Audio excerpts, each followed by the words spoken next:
Thundercracker is the name I have chosen for myself. My name is a word that can tear apart the day. I was a seeker, an elite officer in the Decepticon cause. I was stripped of my rank. I was cast out, and I've been grounded on this planet for 3 of its years. In the beginning, I was overwhelmed by how horrible this planet is. So much disgusting organic matter. It crept into everything. There were even tiny forms of life in the planetary lubricants. At best, I corrode. At worst, things would just start growing on me, in my joints. It was disgusting. That's when I first began to suspect that we may have been wrong about this planet. Sure, it was a teeming, festering cesspool of life, but life found a way to be a booby trap. Even the moisture in the atmosphere. Life found a way, without design or schematics. It just changes itself. Crippled, only partially functional. It took me several nights to finally make it to shelter. I had ended up at the epicenter of destruction. My brothers had done their jobs well. It would be many months before the humans finally got around to this location. I was safe for a while. Which was good, because I wasn't going to be able to go anywhere. It took me 2 weeks just to scourge around the parts to amplify my distress signal.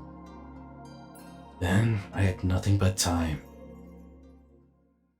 3 weeks since the climactic battle in New York, and though there have been no new hostilities or even any sightings of the extraterrestrials, people are reminded that curfew is still in effect. Now, stay tuned for Nurse Whitney with new episodes expected to follow this fall. You know what happens in the summertime, Whitney.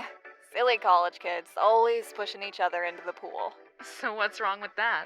They forgot to check if the pool was full. Well, that's just beautiful.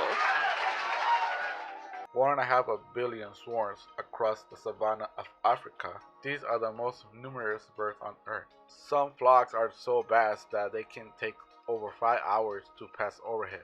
Whitney, it's Christmas Eve and it's going to be a long night. We've got a pregnant woman here having a particularly difficult labor. I'm going in. What's her name? Mary. Well, that's just beautiful. It truly is fascinating. The way these humans choose to remind themselves of their own culture and history. Such a strange idea, that so much change causes both progress and loss. It's a balance I find difficult to understand. The northern imagination takes shape in an image of fear and darkness. The Hellenistic imagination in an image of harmonized proportion on a human reason. Finally, after 18 months, they found me. It was a ragtag bunch. A Constructicon, one of those idiotic Stunticons. As a seeker, I could have led them. None of them knew about my betrayal. They were all off on different parts of the planet at the time. I know many of them were waiting for me to lead them. Now I'm wondering if I did the right thing. But I didn't want to. I'm a trained warrior. What would I have told them to do? Go out? Pillage? Conquer?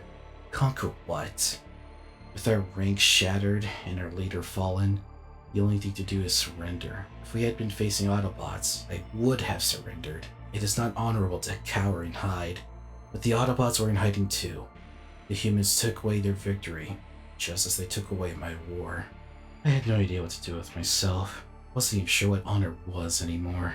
But I know it had nothing to do with being executed or lobotomized. We couldn't surrender to the humans.